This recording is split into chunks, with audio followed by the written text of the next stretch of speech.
Welcome back to Study Hall. Today, we're diving into something really fascinating. Okay. We're going to take a look at the beginning of Donald Trump's second term as president. Through a document called The First 100 Hours, Historic Action to Kick Off America's Golden Age. It chronicles all that flurry of activity and bold policy moves right out of the gate. And it's definitely written from a pro-Trump point of view. But, you know, instead of just accepting what it says at face value, Right. we're going to dig a little deeper. Yeah. Why were these particular actions taken? What was the strategy behind them? And what could be like the potential long-term impact? Yeah. Imagine stepping back into that moment in 2025. Okay. Trump's back in the Oval Office, ready to make his mark. What would you do first to make the biggest impact? That's interesting, isn't it? I mean, this document really emphasizes fulfilling campaign promises right away. Yeah. And we're not talking about long-term strategies or, you know, carefully planned rollouts. It's a rapid-fire succession of actions, all designed to show voters that Trump is a man of his word. Yeah. You know, declassifying the JFK files, ending the EV mandate, issuing pardons, sending troops to the border. Right. It's a whirlwind of activity all crammed into those first 100 hours. Makes me wonder, though, is that always the most effective approach? It's Does right. speed necessarily translate into positive outcomes? Yeah. Or could rushing into things create unintended consequences? That's a crucial question. Yeah. Think about the pardon of the J6 hostages, as they're called in the document. Yeah. These were individuals involved in the January 6th Capitol riot who were granted clemency. Yeah. It was a move that generated a lot of controversy, with critics arguing that it undermined the rule of law and potentially fueled further division. Right. It demonstrates that while acting quickly might satisfy a segment of the population, it can also alienate others and raise some serious questions about fairness and accountability. Speaking of potential consequences, let's shift gears and talk about the economy. Right. This document boasts about a massive economic boon, pointing to over $1 trillion in investments. Wow. Huge chunk of which was directed towards AI infrastructure. It also highlights efforts to revitalize manufacturing, boost energy production, and tackle housing needs. Okay. On the surface, it paints a picture of rapid growth and prosperity. Now, $1 trillion is an astronomical sum of money. It is. It's crucial to understand where these investments are coming from. Yeah. The document mentions Saudi Arabia expressing interest in investing like $600 billion. Wow. And there's the example of Stellantis restarting a car assembly plant in Illinois. Right. A decision potentially linked to a meeting with Trump just before his inauguration. Interesting. Are these investments coming with strings attached? Yeah. And is this level of growth sustainable in the long run? Right. Is it a genuine economic upswing? Or are we looking at a short-term sugar rush that could lead to inflation? Right. Or neglect crucial environmental concerns? Yeah. What are the trade-offs involved? Exactly. Yeah. It's important to look beyond the initial excitement and consider the potential downsides. Right. Economic booms can be seductive, but they often come with hidden costs. Remember the dot-com bubble of the late 90s? Oh, yeah. Rapid growth followed by a devastating crash. Right. Could something similar happen here? Yeah, that's a good question. That's something for our listeners to ponder. Yeah, definitely. Yeah. Let's move on to energy policy. Okay. The document outlines a pretty dramatic shift away from renewable energy. Right. We see a national energy emergency declaration, the rollback of regulations implemented by the previous administration, withdrawal from the Paris Climate Agreement, and a pause on wind farm development. There's also a big push for Alaska to exploit its natural resources. Right. Plus, as we mentioned earlier, the termination of the EV mandate. This approach prioritizes achieving energy independence and lowering energy costs, which definitely appeals to a certain segment of voters, especially those concerned about rising prices. It aligns with that America First ideology that was central to Trump's first term. But it also raises serious questions about the long-term environmental impact. Can we afford to rely so heavily on fossil fuels? Right. Especially with the growing urgency of climate change. Yeah. Is this a sustainable path for the future? These are crucial questions for our listeners to consider. Yeah, for sure. This energy strategy prioritizes immediate economic benefits and energy independence, but what are the potential long-term costs? Right. Are we sacrificing environmental sustainability for short-term gains? Yeah. And how will this impact America's global standing on climate issues?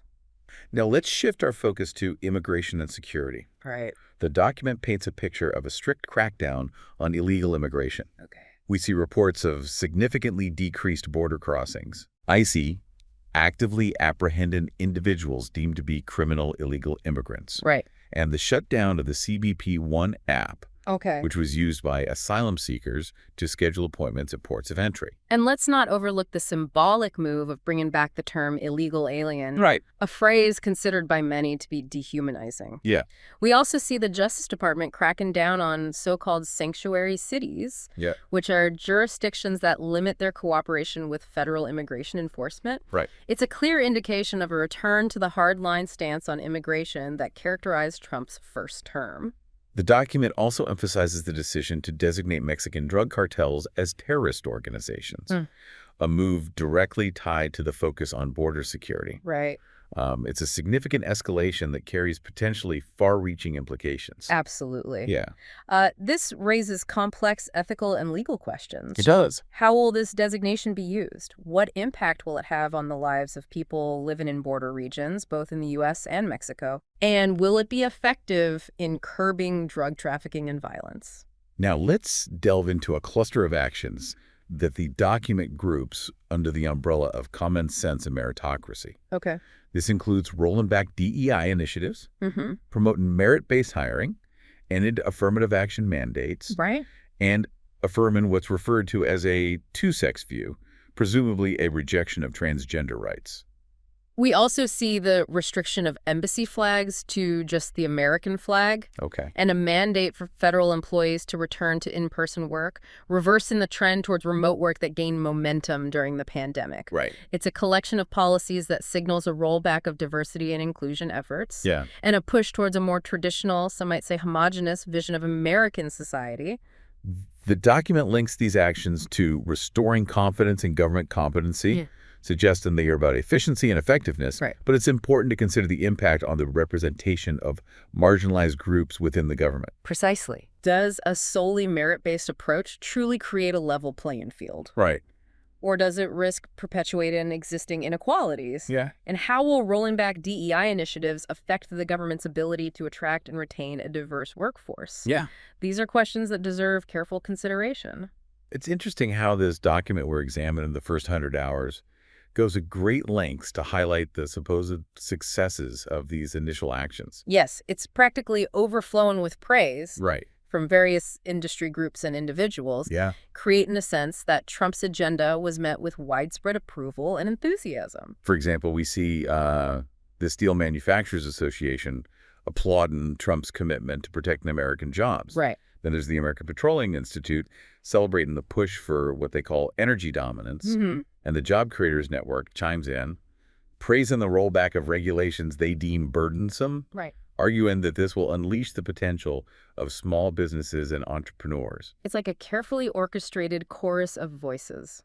Yeah, it is. All echo in the document's central message that these rapid-fire actions were not only necessary, but also widely welcomed as a corrective measure after the previous administration. It's a compelling narrative.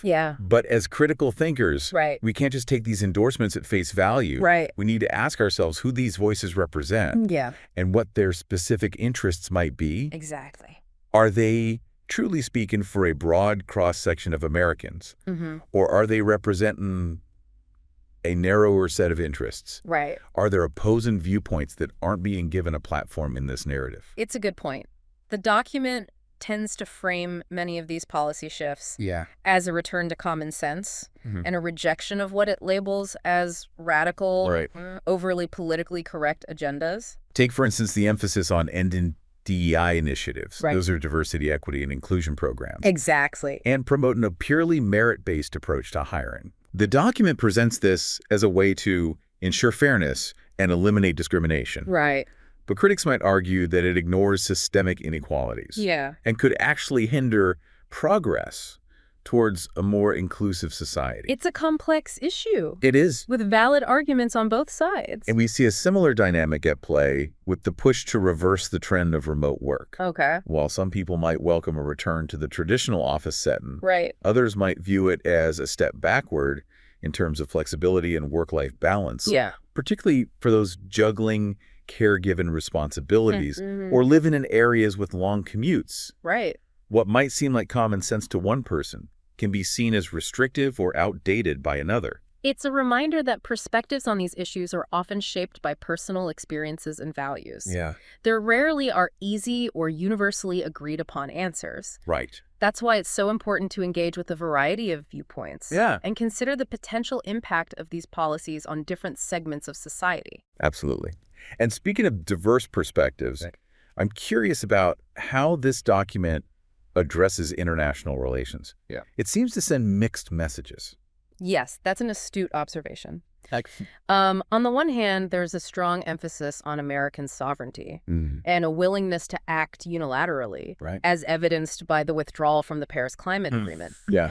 This suggests a more isolationist approach to foreign policy.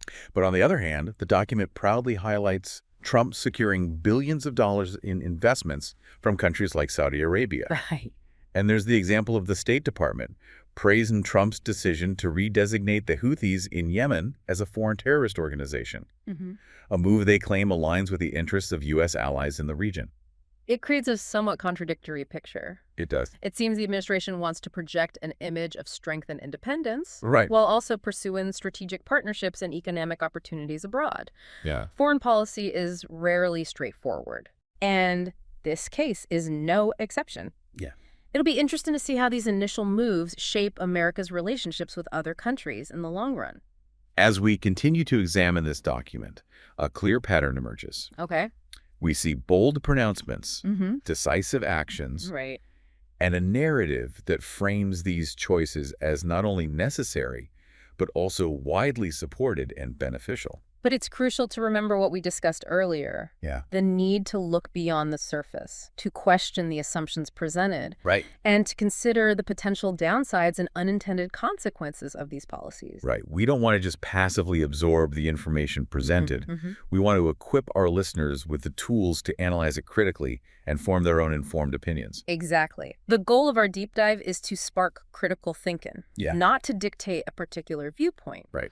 We encourage our listeners to engage with these complex issues, to seek out diverse perspectives, and to be active participants in the ongoing conversation about the direction of our country. Now, before we wrap up this part of our discussion, I want to circle back to something we touched on earlier, the pardoning of the so-called J6 hostages. Yes, this particular action warrants a closer look.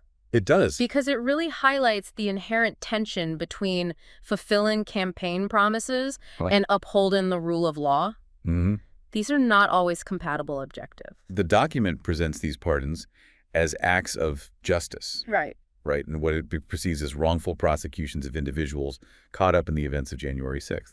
But critics argue that these pardons undermine accountability and set a dangerous precedent. They contend that it sends a message that participation in an attack on American democracy can be forgiven if it serves political expediency. Right. It raises questions about the selective application of justice and the potential erosion of democratic norms. It's a stark reminder that even seemingly straightforward actions can have far-reaching consequences and spark heated debate about fundamental values. What might be seen as fulfilling a promise to one group can be perceived as a betrayal of justice by another. And it underscores the importance of approaching these issues with nuance and a willingness to engage with different viewpoints.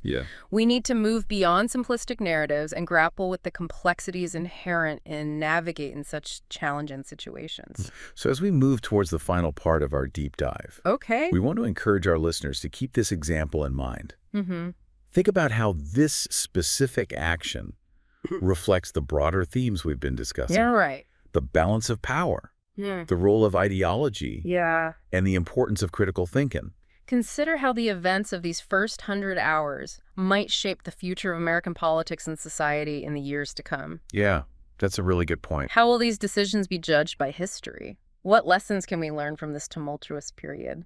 All right, so as we wrap up our deep dive into this whirlwind of activity that marked the start of Trump's second term, let's try to step back and look at the bigger picture. What we've seen through the lens of the first 100 hours is a clear attempt to, rapidly implement a very specific vision for America. A vision built on ideas like economic nationalism, energy independence, a hardline approach to immigration, and a pushback against what the document calls excessive social progressivism. It's undeniably a bold agenda. It is. And one that clearly resonated with a significant portion of the electorate, as evidenced by Trump's return to the White House. But as we've been discussing throughout this deep dive, it's crucial to go beyond the surface level. Yeah. To critically examine the assumptions and potential consequences of these actions. That's the tough questions. Right. To consider the perspectives that might be missing from this narrative. Right. And to acknowledge that there's rarely a simple solution to complex societal challenges. Because ultimately,